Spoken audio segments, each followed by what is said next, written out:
Welcome to the Energy Policy Now podcast from the Kleinman Center for Energy Policy at the University of Pennsylvania. I'm Andy Stone. The Trump administration has made nuclear power a key pillar of its energy strategy. On his first day in office, the president signed an order directing federal agencies to remove what he called unnecessary barriers to domestic energy production, including nuclear power. That early move set the tone for what's become the most ambitious federal push for nuclear energy in decades. In May, the administration rolled out a sweeping package of executive orders aimed at quadrupling America's nuclear generating capacity by mid-century. The orders call for faster reactor licensing, expanded federal support for new construction, and streamlined reviews designed to cut project delays and costs. Around the same time, the administration gave the Departments of Energy and Defense broader authority to expedite certain nuclear projects outside the traditional NRC-led process. Then, in October, came an $80 billion agreement with Westinghouse to build large reactors here in the U.S. and promote the technology abroad. Taken together, these actions mark a dramatic shift, one that sees civilian nuclear energy not just as a clean power source, but as a cornerstone of American economic competitiveness and of national security. But this rapid policy shift has also revived a long-standing question. What is the proper role of the Nuclear Regulatory Commission? The NRC is the independent agency responsible for ensuring that nuclear power is developed safely without political influence. For decades, that independence has been essential to maintaining public confidence in nuclear energy. Now, as pressure mounts to accelerate reactor approvals, that independence is being tested. Joining me to talk about the NRC's mission and what it will take to safeguard nuclear safety and credibility in this new political environment is Allison McFarlane. Allison served as chair of the Nuclear Regulatory Commission from 2012 to 2014 and is now director of the School of Public Policy and Global Affairs at the University of British Columbia. Allison, welcome back to the podcast. Thank you very much. So you were on this podcast 6 years ago to talk about the challenge of disposing of America's nuclear waste. I haven't followed it that closely, but I don't know if there's much to update on that front. Is there? Sadly, no. Sadly, no. Okay, so let's go ahead and jump on into today's conversation. And I want to start out here with a bit of discussion of the renewed interest in nuclear energy in this country. And what's interesting is we're seeing demand not just from utilities, but also from the technology sector and heavy industry. Could you give us a big picture introduction? What's driving this new wave of nuclear interest in the U.S.? Well, that's a big question to open with. There's probably a number of factors driving interest, but that's what it is right now. Let me be clear. It's interest.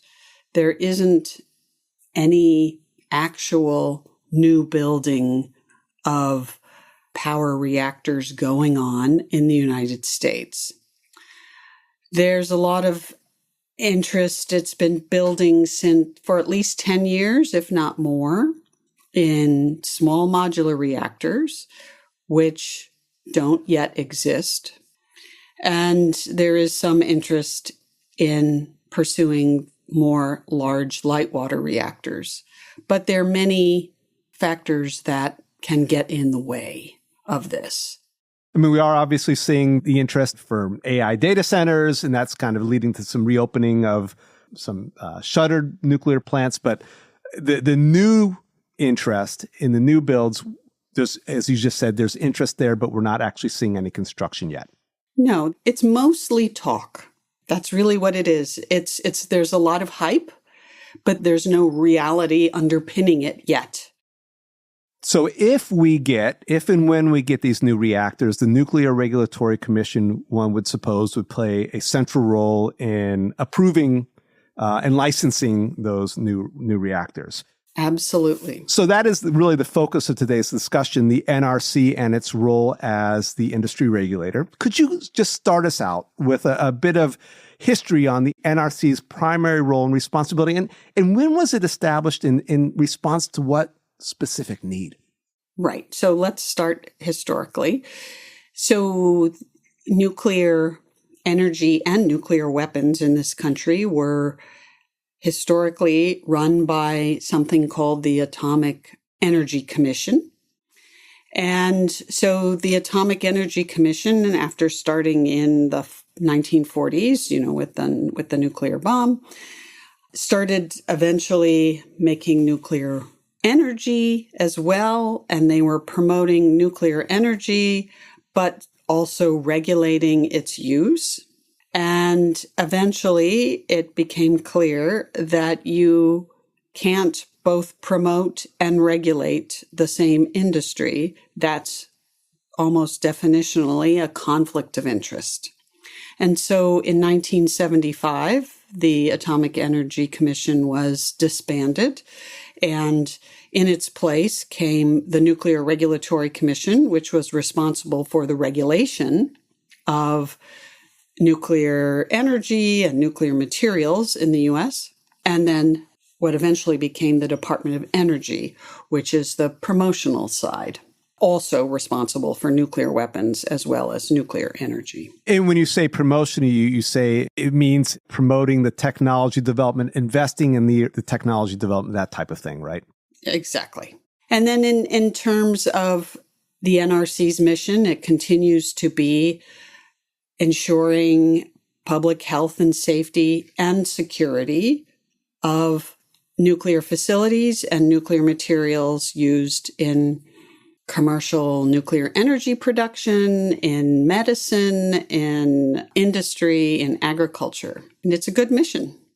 So independence has always been central to the NRC's ability to fulfill its mission. And you described just a moment ago the separation of the promotional function from the regulatory function, which was the basis for the disbanding of the Atomic Energy Commission and the establishment of the NRC, as you said, in 1975. And I want to ask you, so why is that independence then so critical? And over its history, how has the NRC been insulated, I guess, in theory and in practice from political pressures? The NRC, and let me just say that independent regulators, whether they regulate nuclear power or financial issues or elections or whatever, there were a number of independent regulators in the United States. The importance of an independent regulator is free from both industry and political influence.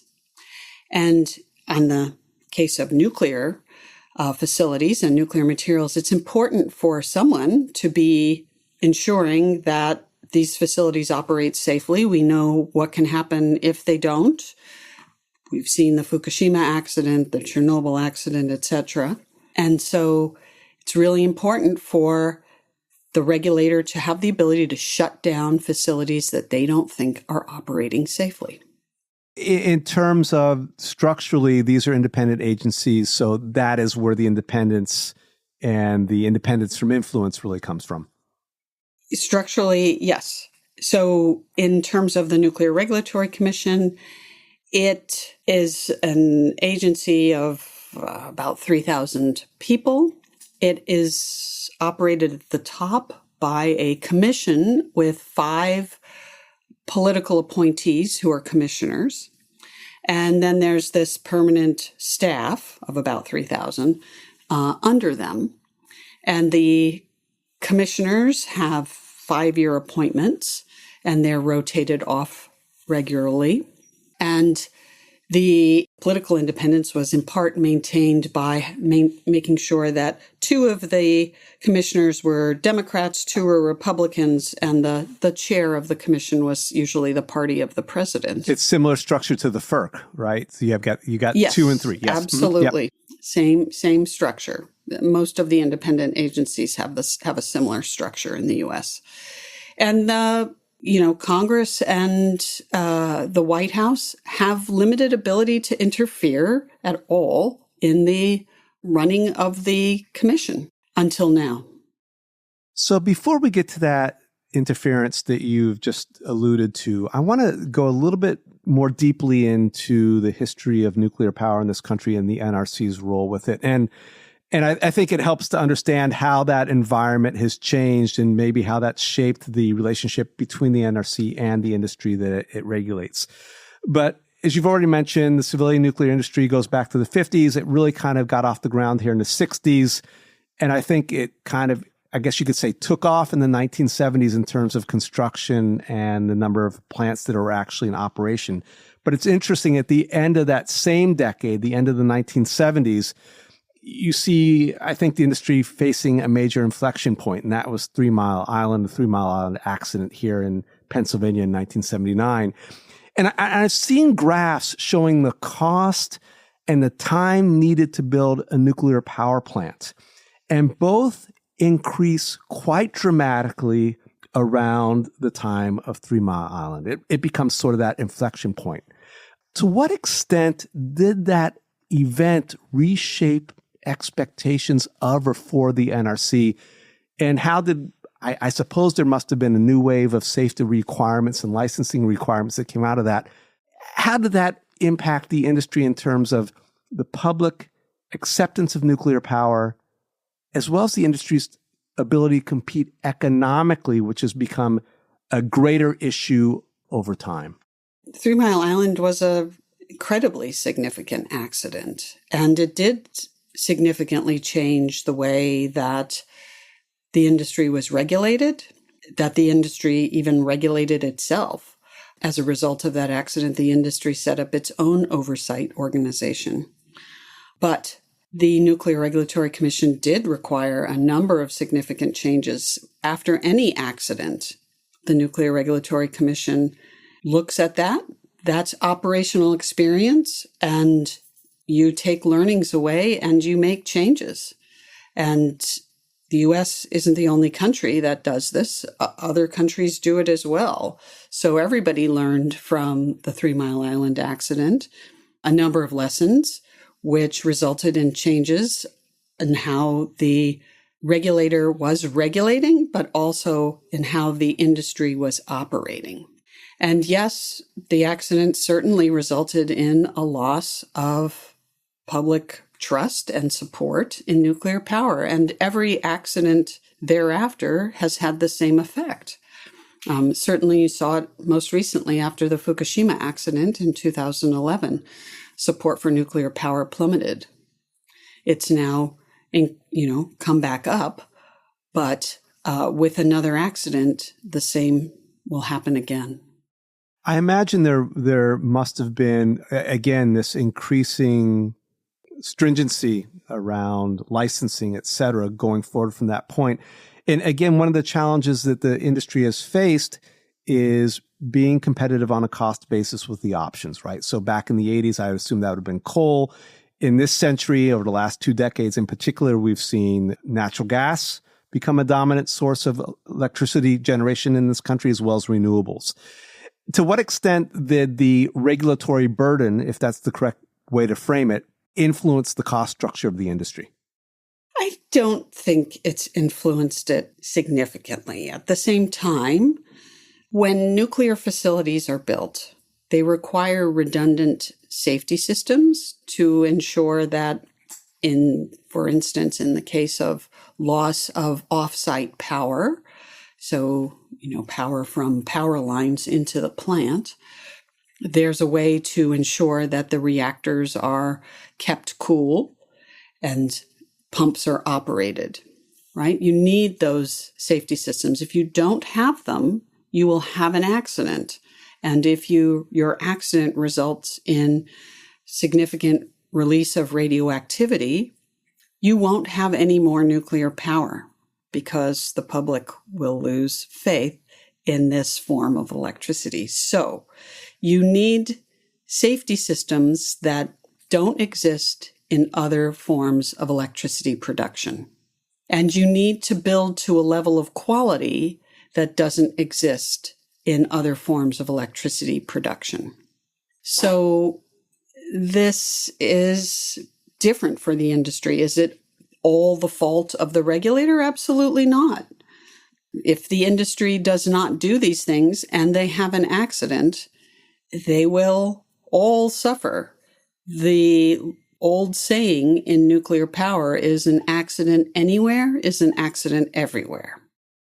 On May 23rd of this year, President Trump issued 4 executive orders on the nuclear industry with the stated goal of quadrupling U.S. nuclear energy capacity by mid-century.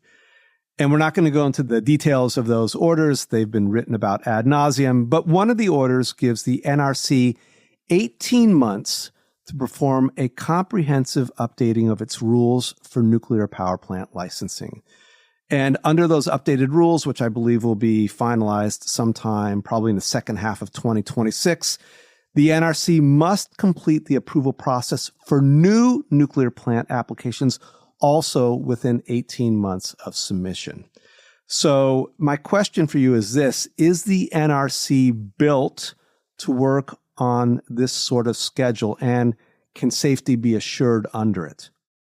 I would respond by pointing out that those executive orders also were designed to reduce the number of staff at the NRC. Mm-hmm. So basically they're saying, do more with less. So that's something to note as well. And do it more quickly, I presume? Yeah. So you try that at home. The issue here is this.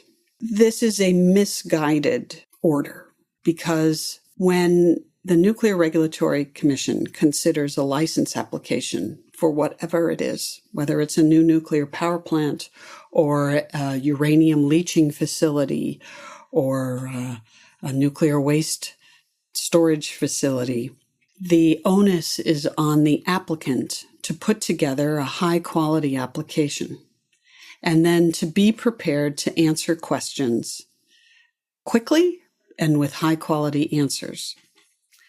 So it's not the Nuclear Regulatory Commission that moves slowly. It is the applicant that moves slowly. And so I can give you some real-life examples of this.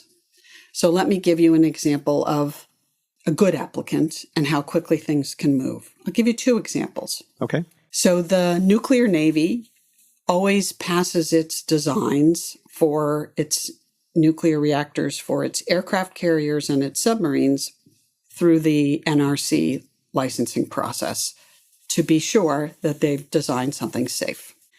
And the last one they did, which was a nuclear reactor to power an aircraft carrier, they submitted a high-quality application. They answered questions quickly with high-quality answers, and they got their license in 18 months. Mm-hmm. So yes, it's possible to do it in 18 months. Mm-hmm. A small modular reactor designer, a company called Kairos, submitted a license application to build a demonstration facility in Oak Ridge, Tennessee, and they submitted a high-quality application. They answered questions quickly in a timely fashion with high-quality answers, and they got their license in about 2 years. So they are actually constructing a demonstration facility there. Mm-hmm. Oklo, a company that is very highly valued on the stock market, submitted a license application, but it turned out to be a poor quality license application to the Nuclear Regulatory Commission. They were asked a number of questions. They referred back to their license instead of developing answers that actually directly addressed the questions of the Nuclear Regulatory Commission, and sometimes they didn't answer at all. This dragged on for a few years, and then the Nuclear Regulatory Commission did what it almost never does. It rejected Oklo's application because it wasn't responding. And frankly, it had chosen the wrong regulatory pathway. So that's an example of the applicant falling down on the job. So there's an assumption in these executive orders that every application that comes in should just be granted.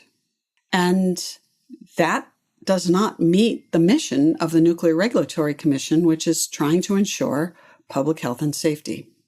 So assuming that those applications are high quality, then historically, the NRC has had the capability to process those applications and issue its decision in a very timely fashion, it sounds like. Yes. And now, as you've pointed out, we have a reduction in personnel at the NRC. And we also, I would imagine, probably an acceleration in the number of licensing applications due to the fact that there are quite a number of SMR companies out there at this point, and also due to some other deals we'll talk about a little bit for some new larger reactors that will be coming down the pike, presumably over the next few years. So you've got less manpower and you presumably have more workload.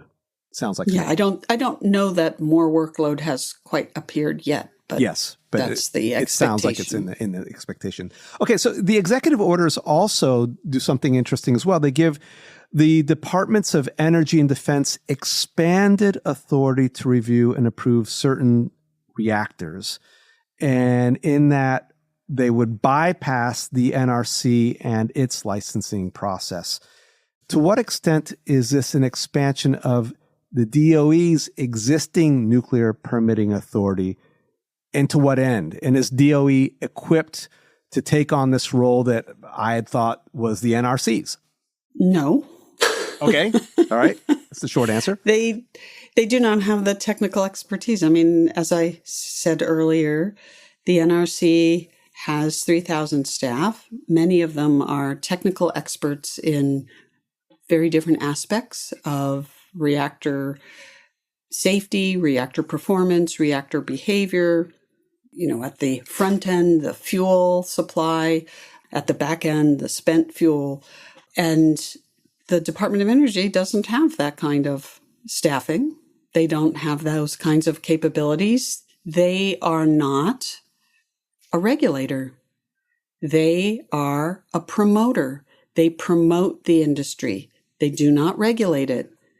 This is out of their swim lane. Mm-hmm.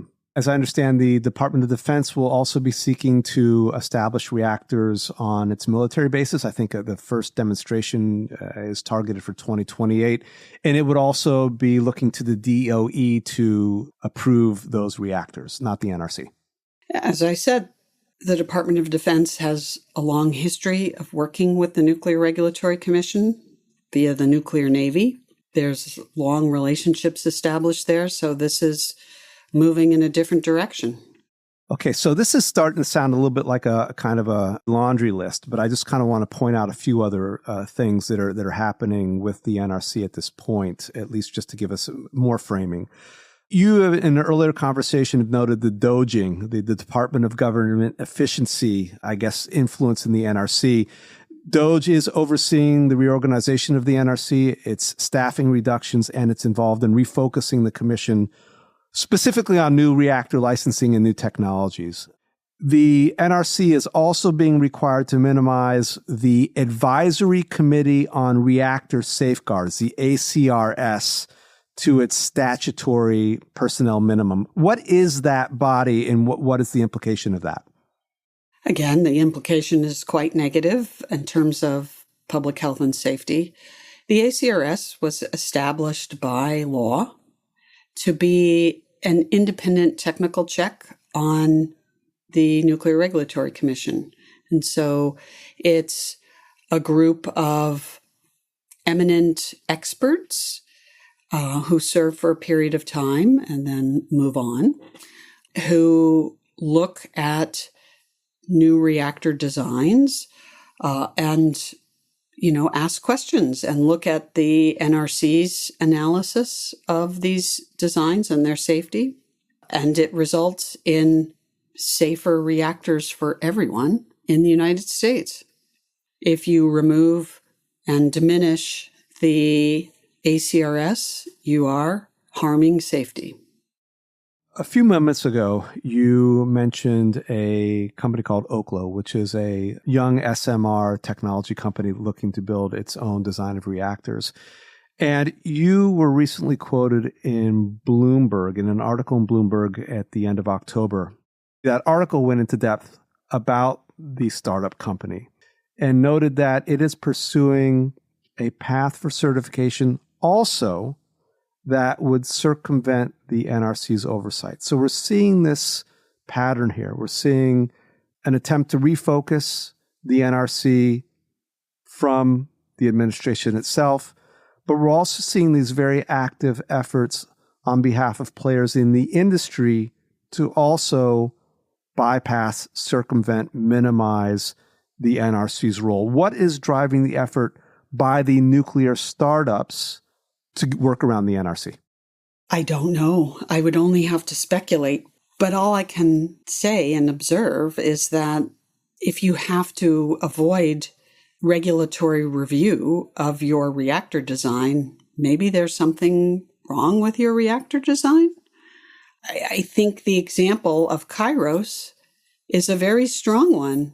They were very confident of their reactor design, and they clearly put together a good license application, and they received a license to construct, and so they're constructing. I don't understand why everyone else needs a free pass. And that's basically what this is asking for. It's a free pass. If your reactor design is that robust and that safe, and you know enough about it, then just follow the regular route. Why not?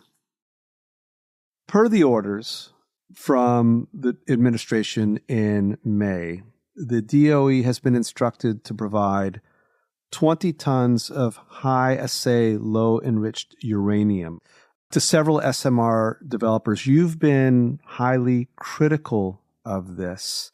What particular concerns does this raise? Raises a number of concerns.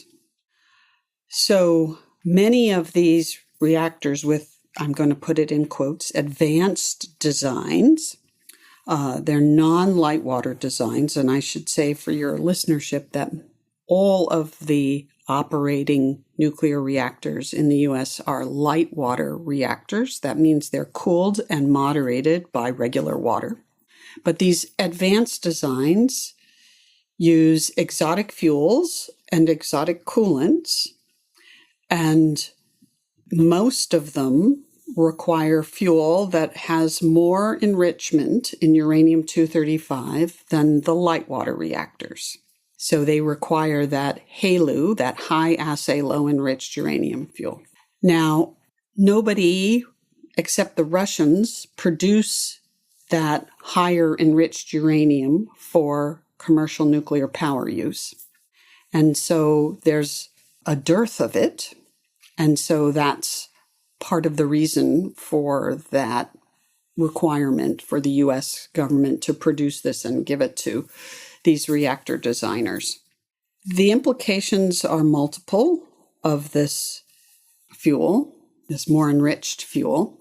Firstly, somebody is going to have to build a facility that will work and produce this higher enriched uranium on a regular basis. But to do that, you have to ensure that you will actually be able to sell it to clients. And so you need to know that there are clients who will want this, and you have a chicken and egg problem. So that's one issue.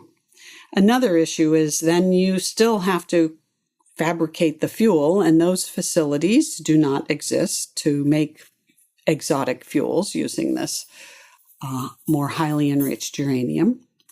And then there's another issue, which is that this HALEU fuel poses a risk of nuclear weapons proliferation and needs to be more closely safeguarded and more highly secured than regular light water reactor fuel. So this is kind of low-grade, weapons-grade uranium? Is that essentially what it is? Weapons-grade uranium, that cutoff is 20% uranium-235.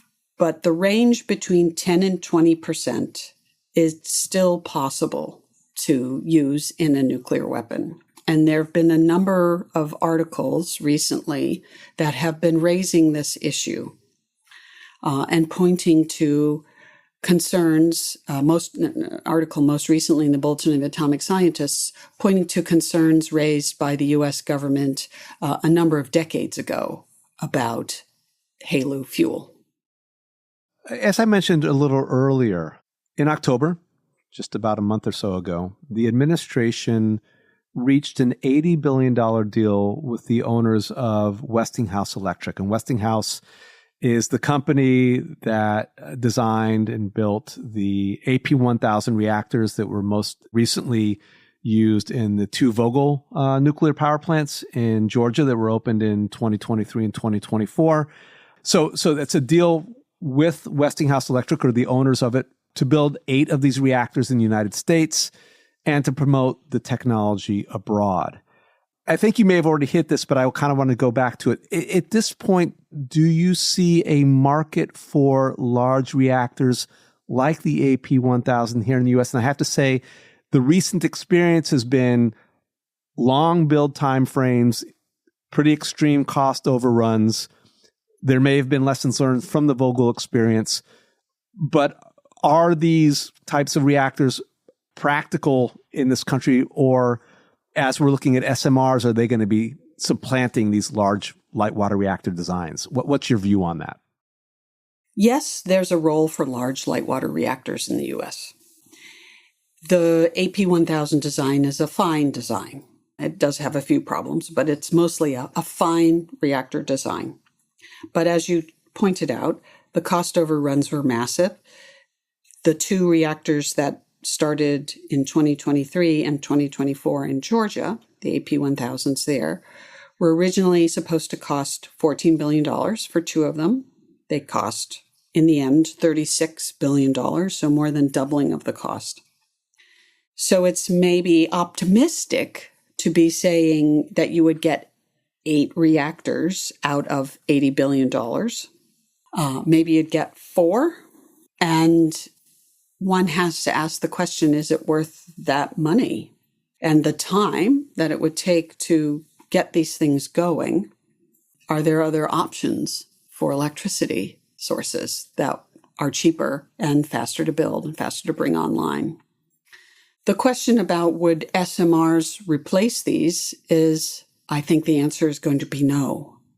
And the reason is this: economies of scale. Okay, the reason we have only large reactors is because of economies of scale. It is simply cheaper to build one large reactor pressure vessel than 5 small ones. And that's why we have large reactors. And trying to escape the bounds of economies of scale by appealing to, say, factory production is not going to work, I don't think. And I say that because we've had experience with factory production of reactors. The AP1000s that were just built in Georgia, they were built as modules that were plugged into each other like Legos. And those modules were built at a factory in Louisiana.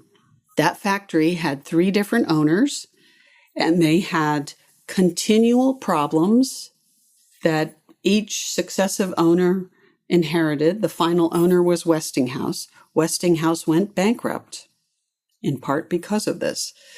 And they couldn't get certain things right. For example, they couldn't do nuclear quality welding. And this went on for years, so long that the Georgia reactor facility had to build their own rewelding plant. So these modules would be shipped to Georgia, and they would have to be rewelded to nuclear quality welds before they could be used. That sounds incredibly expensive. Exactly. That's where the cost overruns and the schedule lags come from. And so I don't see anybody in the SMR industry looking at the problems that happened at this factory and saying, oh, this is how we're going to fix them. They all just seem to be appealing to the idea of a factory and how easy it's going to be. And I should point out that many of the folks in the SMR industry don't have actual experience at operating nuclear reactors. And so they're not familiar with some of the real challenges in producing electricity from a nuclear power plant. I want to take that a step further, what you just mentioned, the kind of the manpower, the knowledge of the industry. In this country in the 70s and 80s, when so many nuclear power plants that we have today were being built, there was a well-established workforce, and I would also imagine a well-established supply chain for the building of new reactors. We are in a very different environment today where I don't believe we have the manpower or experience any longer to make that happen. What is the state of the nuclear supply chain, as well as the current state of manpower in this country, the workforce? Do we have the people to build, for example, this ambitious goal of 8 large AP1000 reactors, let alone the SMRs? Maybe it will take time to ramp up. It's always possible to develop the manpower. Training is clearly really important, an understanding of nuclear quality. Nuclear is not the same as a natural gas plant, for instance. So it's possible to get there. And certainly within the existing industry, there's adequate manpower and supply chains. But for new reactor designs, the supply chains are absolutely not established, especially for those using exotic fuels and exotic coolants. And so that's a real challenge, and one that's been largely ignored. And, in the nuclear industry, there's a discussion of first of a kind and then nth of a kind plants. And the understanding is always that the first of a kind plants are slow to build and very expensive. And then hopefully after you build a lot, it gets faster and cheaper. And it does to some degree, but even faster and cheaper is not that faster and cheaper, certainly compared to other forms of electricity. So these are issues that will remain for nuclear power. I mean, I think I'm thinking here about these SMRs and the promise of them that they're going to be modular, they're going to be easy to put together once they're off the assembly line. I mean, I just want to ask this, throw it out there. Is it possible that they are much simpler to put in place to install and do the final assembly on? So the extent of manpower and skilled workforce that's needed to put up a very complex AP1000 may not apply in the case of the SMRs? You may not need the extent of the workforce, compared to putting up a big 1,000 megawatt plant, but they're not going to be simple. And I think history has shown that, especially with some of these exotic designs. So, for example, the sodium-cooled fast reactor design, which is the TerraPower plant, Natrium plant that is being considered for Wyoming, and Oklo's design, for instance. 8 countries have built 25 different versions of the sodium-cooled fast reactor over 70 years and spent $100 billion doing it. And none of them have been able to produce electricity economically reliably. And these SMR designs you just mentioned, they are that technology, right? Those two, yes, they are the sodium-cooled fast reactor design. So we know that there are significant challenges with some of these designs. I'm curious about one other aspect of this Westinghouse deal. And beyond building the plants domestically, there is also an effort in there, or it's part of the effort to promote U.S. reactor technology globally. I think also talking about the context of the AP1000 here.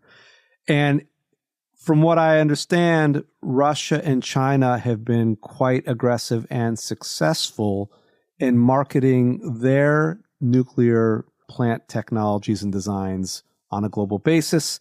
There's something I ran across where Russia is building basically a turnkey reactor in Turkey, where basically they're handling everything that's involved, and Turkey's just going to kind of have this plant built for it. Can the United States, with its technologies, with its cost structures, whatever it may be, compete? Are we well behind, again, China and Russia in developing our role in this global market for reactors? So let me be clear that China has not been selling reactors all over the world. Has not been. Okay, thank you. No. Russia has, to a few countries that honestly don't have a lot of experience or have no experience with nuclear power.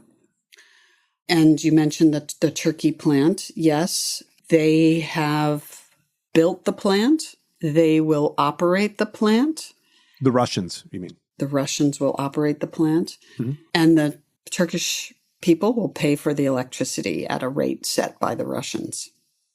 This model doesn't supply a lot of energy security for a country because it makes the country entirely dependent on Russia and Russia's goodwill. And so it may not be appealing to many countries. The U.S. has never offered that kind of model, so I don't see that changing. I want to bring up a final issue regarding the Westinghouse deal. And in it, the U.S. government, per what's been written about the agreement, the U.S. government will receive 20% of profits from the operation of the plant after the owners have been paid a determined amount. The government would also benefit from an IPO of Westinghouse if and when that happens. And this brings up something that you've mentioned before. It looks a lot like a conflict of interest. The government is becoming a strategic financial partner in the reactors it will license. In the simplest terms, it stands to benefit financially from their licensing. To what extent do you see this as concerning? This recalls, going back to the 1970s when the NRC was formed and why it was formed. Actually, I don't see it the same way. I mean, in France, they have a regulator, and the EDF is a nationalized company that operates the plants, and Orano is a nationalized company that builds the plants.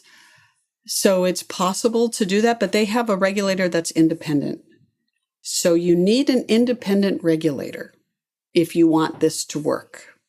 And now, under President Trump, we no longer have one. The nuclear industry has been framed as very central, and I think rightfully so, to the competitiveness and even the national security of the United States. For example, where you see nuclear energy potentially being used to power AI data centers, provides kind of that reliable energy that those centers would need. So the question I have for you to finish up here is there a way for the NRC to adapt to an environment where we're going to see pressure for faster reactor deployment while maintaining safety as the top priority? The NRC can adapt in many ways, but what it can't do is it can't be gutted in terms of its staff and in terms of its independence. If it's not an independent regulator, then it can't do the job that it needs to do to keep the public safe. And that, I think, is what is at stake here. And we'll see what happens in the next few years as things progress. Allison, thank you very much for talking. You're welcome. Today's guest has been Allison McFarlane, former chair of the U.S. Nuclear Regulatory Commission and now director of the School of Public Policy and Global Affairs at the University of British Columbia. For more energy policy research and insights, as well as our archive of 9 years of energy policy now, visit the Kleinman Center for Energy Policy website. Our web address is kleinmanenergy.upenn.edu. Thanks for listening to Energy Policy Now, and have a great day.